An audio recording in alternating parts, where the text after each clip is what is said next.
So we all know the chaos that is currently happening in this country right now and within the sport of NASCAR, and including myself. And I will get to all of that during this week, trust me. But until then, I need to go one at a time, bit by bit, and go step by step through all that is happening right now. First things first, let's expose this fucking monster. This guy's name is Jacoby, a former NASCAR YouTube streamer and a former iRacer who has raced with the likes of Dale Earnhardt Jr., Chase Briscoe, and Alex LeBay in the past in certain leagues. He's an elder statesman of the iRacing community, or I guess you want to say the sim racing community, because he's been here for so long. He was known for making his famous rig that cost, I believe, almost 35 grand. But in the past couple of years, we are starting to realize who this guy really is. A complete monster. And a huge shout out to Austin from across the border for exposing this guy for who he really is as well. The link to his channel will be in the description. Anyways, let's get into it in case you forgot who this guy was. So what's been going on with this dude over the past couple of years? For those who need a refresher course, Jacoby is a former iRacing streamer who kind of rose to prominence in the community by building a $25,000 late model chassis that he then stuffed inside his man cave and would stream races from. He had a custom fire suit made for himself featuring all of his social media accounts as well as Domino's Pizza, which he wasn't actually sponsored by. It was just the job he worked at. So you have a shitty minimum wage job, you do iRacing all the time, you were able to buy this big rig, and his channel only accumulated, I think, around 5,000 to 6,000 subscribers. So there is no way in hell he should be able to afford that, right? Well, here's how he did. The amount of credit cards used to fund this rig, including cash advances, I had to get some of those to pay for it. But, I'm not supposed to get into that. I told my parents I wouldn't do that, but okay, so a couple is 2, a few is 4, right in between a couple and a few. He charged Jason out the ass for that sim rig. It was not worth what he paid for it. And Are we allowed to ask what he paid for it? It's public. It's public news. So, I mean, he paid probably, it was over 30 grand. What? He said it on streams before. Yeah.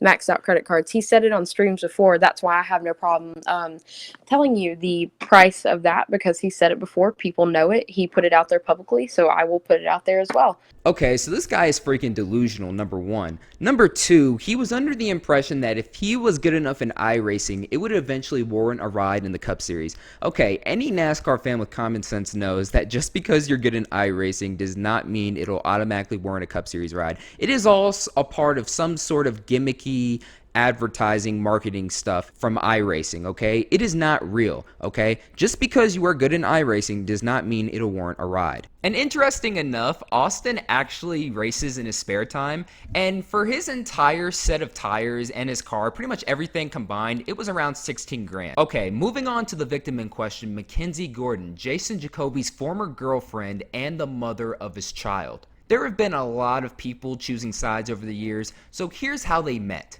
So when I was 14 and I met him, and he had us all fooled.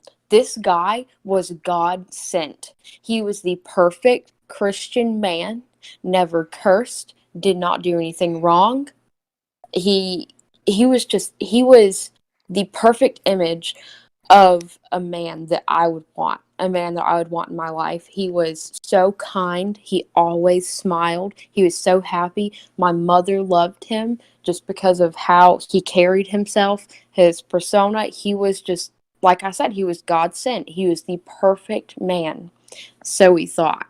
It didn't dawn on me that I'm 17, he's 27. What is a 27-year-old man wanting to do with a young girl 10 years younger than him? That didn't dawn on me at the time. Now that I'm a mother, I understand that point of view. I'm like, okay, that's weird. So when Mackenzie was 14, Jacoby was 24 years old. Yeah, a 10-year difference. Nothing illegal happened in terms of, being sexual, because obviously if it did, he would have been thrown in jail. But he groomed her until she was 17 years old to ask her out. Jacoby is the definition of a pedophile. I keep up with the TCAP community from time to time. I see all the signs. That is the very definition of grooming. A sick man. Not to mention all of the abuse that took place as the years go on. For the first few months of their relationship, she had said everything was all sunshine and roses, but then she began seeing the real him. Jason Jacoby was fake. He was putting on this fake facade, this fake personality that this dude is all about God. You know, he's very religious. This guy doesn't curse, he doesn't drink, he doesn't smoke. What a load of crap. In my neighborhood where I'm from, I mean, I'm just speaking for myself. If we find out a 24-year-old is talking to a 14-year-old like that, that's a wrap. We're going to put a stop to it right away. This wouldn't have gotten any further other than the initial encounter, okay? That's just the reality of it, all right?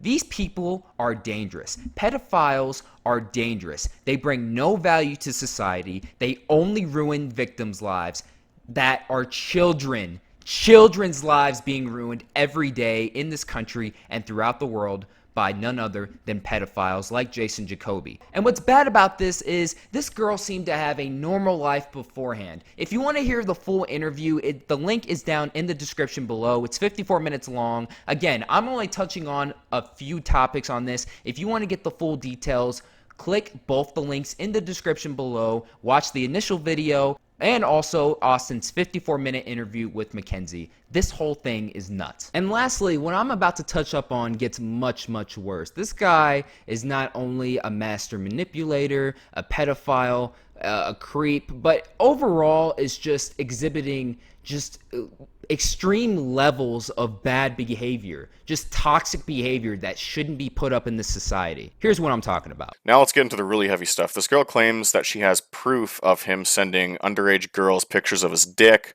which is realistically a felony, and he's probably going to go to jail for this at some point. There is chatter that he supposedly tried to scam the Lombard bros who received some sort of settlement from their dad passing away. He supposedly tried to scam them out of 10 grand. She claims that he would jack off at Domino's Pizza while they're on the clock. There are multiple felonies here. He would tell me that I better not ruin his reputation, I better not ruin his online image. He would kill me, essentially, if I ever did anything to compromise the perfect nice guy picture he had. It was when we finally broke things up and he hospitalized me with a brain injury that switch in my head flipped. Like, oh shit, I've got to get out of this or else I'm going to end up dead. He threw me into a metal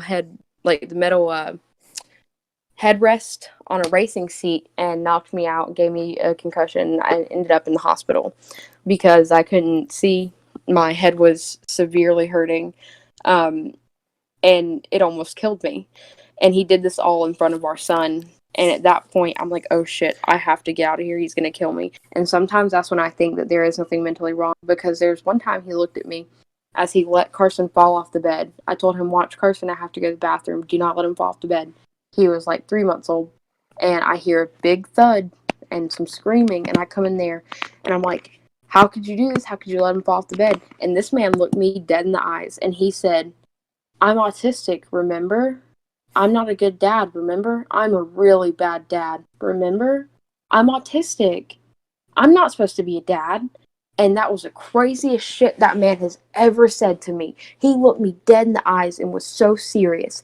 This type of crap went on for years, man. Years, okay? I had heard rumors about this guy, but not like this, okay? I had heard this guy was a creep. I had heard this guy, yes, had dated his baby mama at a very young age. And yes, that was true, but I had no clue. None of us had any clue that this type of behavior and this type of abuse was going on. Mackenzie Gordon, I am so sorry from the bottom of my heart that I personally could have not done anything. If I would have found out 2 years ago that this man was doing all this stuff to you, man, we would have put a stop to it right then and there. But you know what?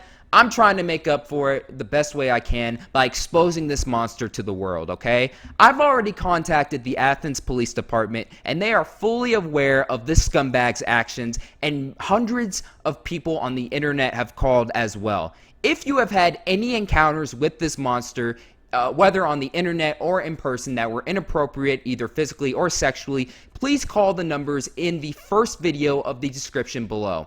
Anyways, that'll do it for this video. Y'all stay safe, stay positive, and I will have a video on other topics, the obvious topics, later this week. Anyways, thank you guys so much for watching. This is Black Flags Matter.